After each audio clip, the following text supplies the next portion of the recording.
This is breaking news. Saturday Night Live recap, Dua Lipa does it all. A couple of weeks ago, an activist accosted Alec Baldwin in a coffee shop, phone camera first, demanding the actor speak out on behalf of Palestine. Right there, on the spot. As Baldwin demurred, the activist needled and provoked him with deeply personal insults until the actor smacked the phone out of his hand. It's only a slightly heightened microcosm of what it must feel like at this moment to be anyone with a high-profile platform as the world's biggest, most combustible, hardest to civilly argue over news story drives on into its 8th month. Since Saturday Night Live has provided a running commentary of topical comedy for 49 years, the show is saddled with unfair expectations of inventing the perfect thing to say about the Israel-Hamas War, or at least taking a clear position.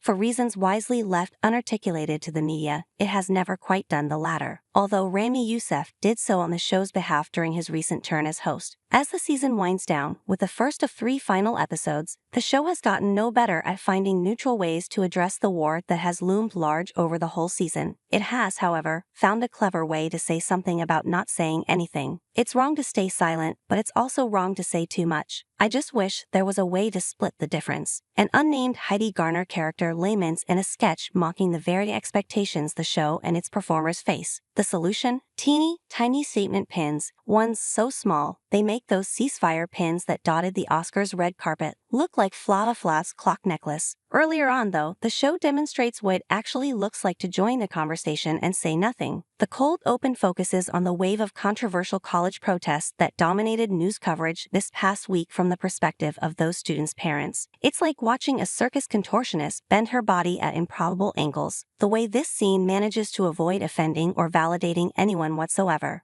In the context of leading with a sketch like this one, the statement pin sketch that follows felt like a nod to the difficult position the writers find themselves in, and to their awareness of how it comes across. Elsewhere in the show, pop star and burgeoning actor Dua Lipa pulls double duty after making a splash in a sketch during her most recent appearance as a musical guest. Following a charming monologue, blessed by a cameo from her fabulous parents, Dua is too often relegated to the sidelines and given far too few punchlines. Whenever she gets the spotlight, though, her off-the-charts stage presence more than justifies the choice to have her host. Although hampered somewhat by a pair of unnecessary sequel sketches, the episode is elevated by some big swings that are as audacious in their own right as the show's topical humor this season isn't. Dua Lipa stars as a high society lady inexplicably drawn to the freakish titular, Anomalous Man, played by, who else? Sarah Sherman. The sketch takes its sweet time getting to a twist that flies in the face of its 1897 London setting, with minimal audience applause along the way. However, what saves it from being a misfire is the daring to air it at all. It would have been so easy for the pre-recorded portion of this episode to lean on Dua Lipa's hook mastery for a jokey music video. Instead, she flexes her performance chops with some capital at acting in a wild riff on The Elephant Man, a film her fan base of 20-something clubbers may not be familiar with. Also working in the sketch's favor, the line, "I'm gonna ride your face until it's normal." What starts as an awkward ode to lily white local TV hosts forced to discuss the Kendrick-Drake rap beef eventually descends into utter delirium. Not since Dave Chappelle forced Mikey Day to talk like a cartoon pimp in a 2022 meta-sketch has SNL broadcast anything as racially uncomfortable, in a fun way. As Day and Gardner puppeteering Drake and Kendrick Lamar face masks to dare each other into saying the word. It's a rare, thrilling moment on this show where viewers might not quite believe what they're seeing. The episode's standout sketch blends 2 current cultural obsessions, those creepily sexual Sunny Angel dolls and Zendaya's hyper-horny tennis flick, Challengers. It's a zany premise, brought to zanier life by inventive staging and Bowen Yang's coquettish performance as the bottomless doll who doubles as Dua's little boyfriend. Don't ask, just watch. The chameleonic Chloe Feynman has been making impressions of JoJo Siwa for at least 4 years, so Siwa's new persona is a perfect occasion for a parallel Feynman revamp, although she and Colin Jost trade barbs about Siwa's new look, like if Mad Max was on Broadway.